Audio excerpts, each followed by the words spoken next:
up guys, balik lagi nih sama gua Stephen Diono, channel Bodybuilder. Jadi sekarang di kesempatan yang kali ini balik lagi ke ruang kantor gua. Jadi ada topik yang bagus banget nih di pertanyaan salah satu dari video YouTube gua, yaitu adalah, "Bang, lu tuh bisa fitness kayak gini, bisa seminggu 5 sampai 6 kali. Lu tuh kerja atau enggak sih, Bang? Atau kerjaan lu cuma buat konten aja sama olahraga nge-gym, jadi badan lu bisa jadi kayak gitu?" Sorry, gue seperti biasa sambil minum kopi. Ya, jadi gue udah siapin bahannya.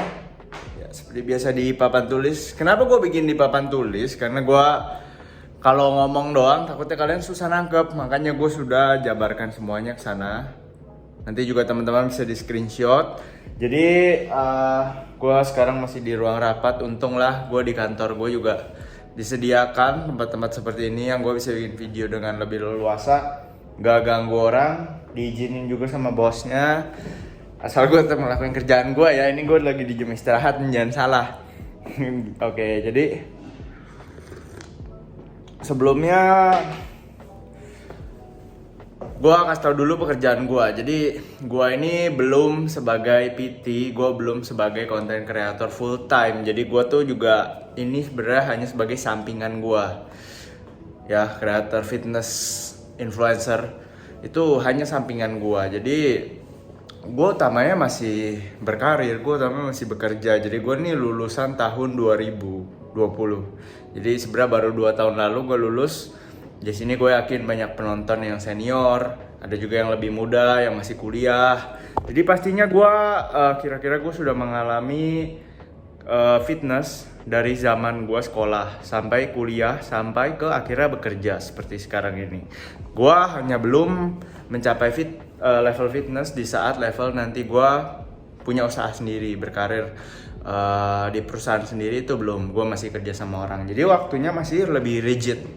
Ya, jadi gue mungkin bisa sharing ke teman-teman semua yang masih sekolah, SMA, kuliah, atau juga ngantor gitu loh. Nah, fitness, olahraga itu nggak gue sebut sebagai profesi. Apalagi olahraga di bidang otot. Ya, powerlifting, bodybuilding. Kalau weightlifting gue nggak tahu ya. Termasuk crossfit. Itu gue yakin banget.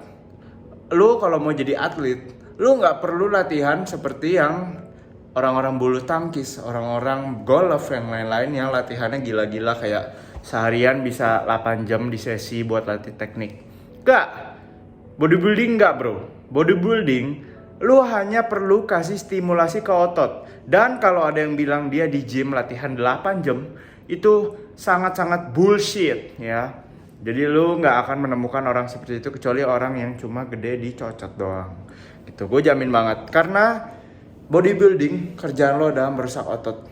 Kalau lu udah rusak ototnya, kalau lu masih hantam dia sampai habis, dan yang kemungkinan besar lu nggak akan ada sampai habisan, itu bisa jadi recovery lu malah nggak cukup dan lu malah nggak bisa sembuh dari olahraga lu. Jadi recovery nggak cukup, pembentukan otot juga nggak maksimal. Jadi nggak di dunia bodybuilding lebih banyak nggak berarti lebih baik ya. Yang ada adalah memberikan sesuatu yang cukup. Makanya kalian sering lihat bodybuilding tuh kadang habis waktunya banyaknya dimasak, disiapin makanan gitu loh. Karena nutrisi termasuk salah satu yang sangat-sangat penting kalau di dunia bodybuilding. Powerlifting termasuk. Kalau powerlifting lebih loss dikit, kalau bodybuilding itu biasanya sangat-sangat rigid untuk nutrisinya. Jadi benar-benar protein, kalorinya tuh kalau bisa hanya mepet-mepet. Kalau powerlifting enggak, lu masih loss dikit ya masih. Karena tujuan lu terlalu jauh daripada berat badan kontes lu tuh masih nggak apa-apa gitu loh. Sedangkan kalau bodybuilding, lu semakin jauh dari kontes lu nanti cuttingnya semakin lama, semakin repot, semakin lama lu harus diet gitu loh. Makanya itu biasanya sangat-sangat rigidnya di situ. Bukan rigid karena harus makan bersih dan lain-lain. Aduh, itu udah mitos lama banget teman-teman. Ya, oke, jadi fitness itu kalian nggak usah pikir mau punya badan kayak atlet harus olahraga ikutin sama cara latihan yang ekstrim. Nah masalahnya cara latihan yang atlet kalau bodybuilding sama powerlifting itu nggak ekstrim, gitu-gitu aja.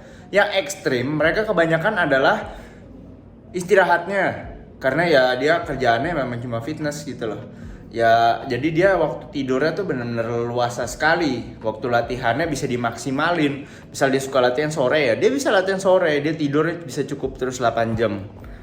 Sisanya tinggal ngatur makan. Itu cara hidupnya dia itu utamanya. Ya, nggak ada yang kayak pemain bultang latih teknik, nggak ada. Lu kalau bodybuilding teknik apa sih? Bench press, lu mau bench pressnya aja lebih gampang daripada powerlifting punya yang nggak yang badannya nggak dilentingin, yang bahunya nggak perlu di retract kalau bisa. Cuman dorong gitu doang. Ya lu cuma latihan kayak biasa aja, dan itu tekniknya yang nggak perlu dipelajari sampai gimana banget. Gitu loh. Yang penting adalah lu bisa kasih stimulasi yang cukup, beban naik terus, repetisi naik terus, form makin bagus udah. Gitu loh. Lu nggak ada yang latihan di gym sampai 6 jam 8 jam kecuali latihan posing ya. Dan latihan posing pun nggak selama itu, gila. Itu tuh akumulasi dari waktu ke waktu, makin lama makin jago. Kecuali dia dari sana belum bisa posing, dia mau cepet nih. Bulan depan lagi ada kontes, dia latihan posing, ya udah bisa posingnya ya udah. Kalau ngomongin masa ototnya, ya bangunnya 2 jam aja paling di gym gitu loh rata-ratanya. Jadi untuk teman-teman jangan pikir harus manajemen waktu, dia bisa badannya kayak atlet karena latihannya 8 jam. Enggak seperti itu. Nah, makanya gue nggak sebut binaraga bodybuilding itu.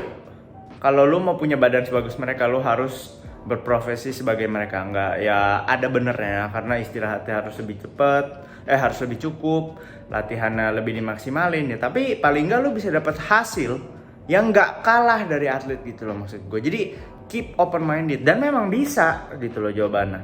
Ya lu nanti kalau misalnya udah mulai serius, ya lu bisa dari waktu kerjaan lu ini lu bener-bener cari waktu biar lu bisa recovery yang cukup kayak gitu.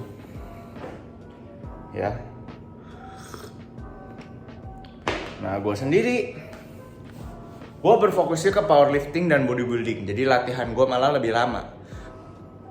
Karena gue harus powerlifting dulu. Powerlifting istirahatnya lama. Gue kalau latihan bench press, squat berat gitu kan nggak bisa lu istirahat cepet kan. Nah, ini kurang lebih jadwal gue. Jadi gue tidur juga nggak cukup ya teman-teman. Gue tidur biasa tuh jam 1:30 kira-kira sebenarnya. Tapi ya di sini gue tuh jam 1 lah. Jadi gue kira-kira tidur tuh bisa 6 jam pas. Kalau misalnya gue tidur jam 2, jam 1:30 ya gue tidur cuma 5 jam. Jadi ini bukannya maksimal, ini cuma salah satu contoh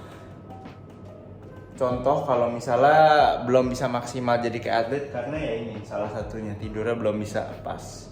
Kedua, kalau udah gue bangun tuh jam 7 gue berangkat kerja, pokoknya kita potong lah sampai jam 6:30 itu gue kerja. Di tengah-tengahnya udah bikin konten dikit.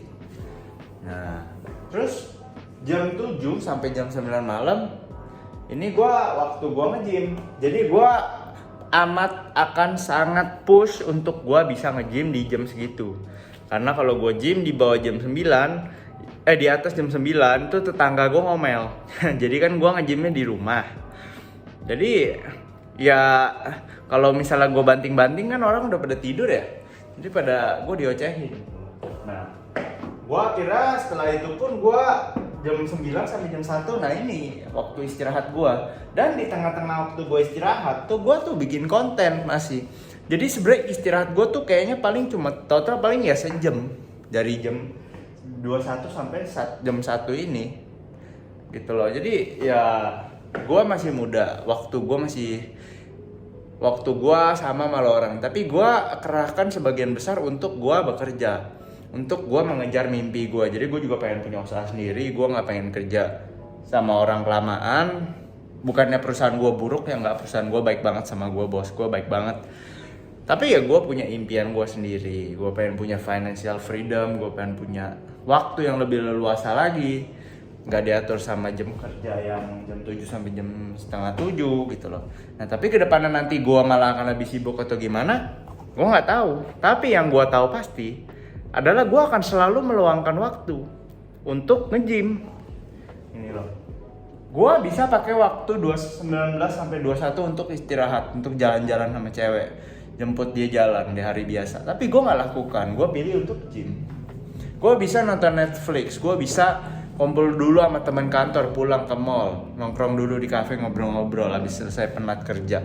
Gue nggak lakukan, gue nge-gym gitu loh. Gue nggak kumpul-kumpul sama keluarga gue buat makan bareng di rumah.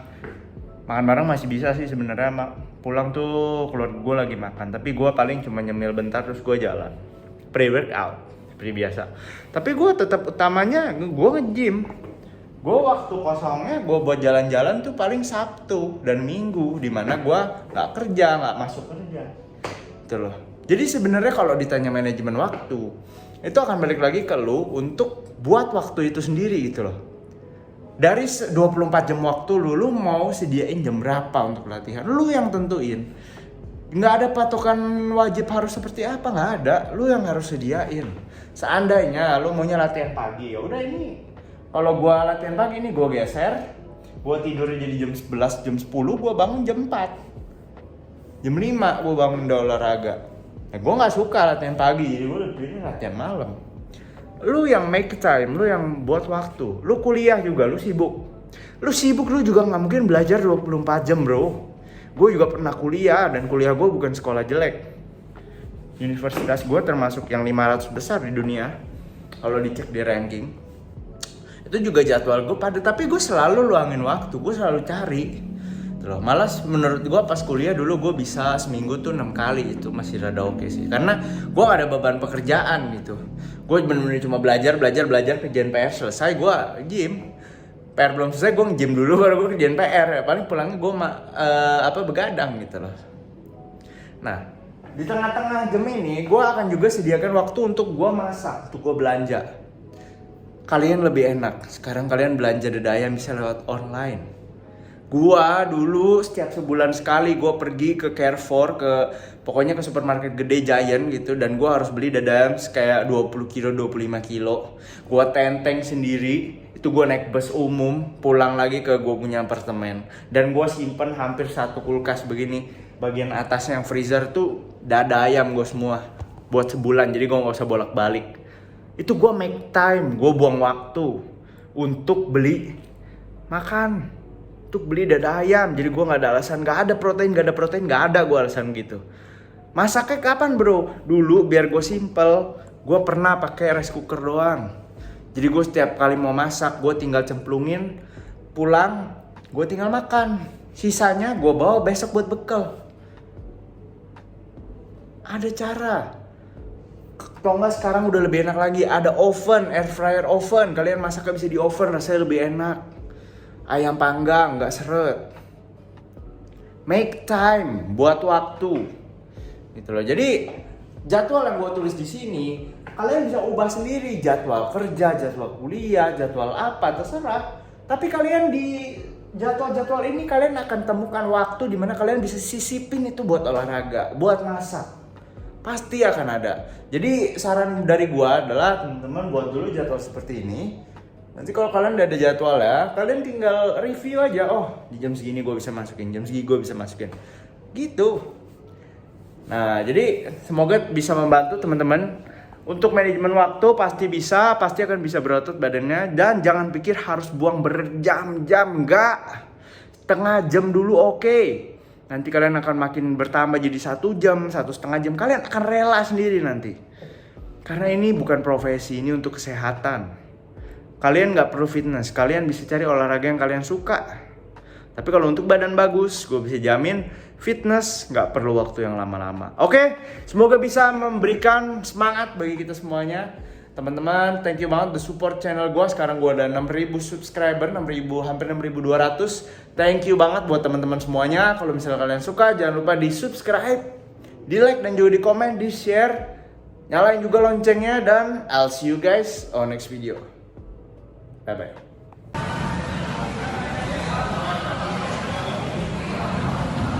Done!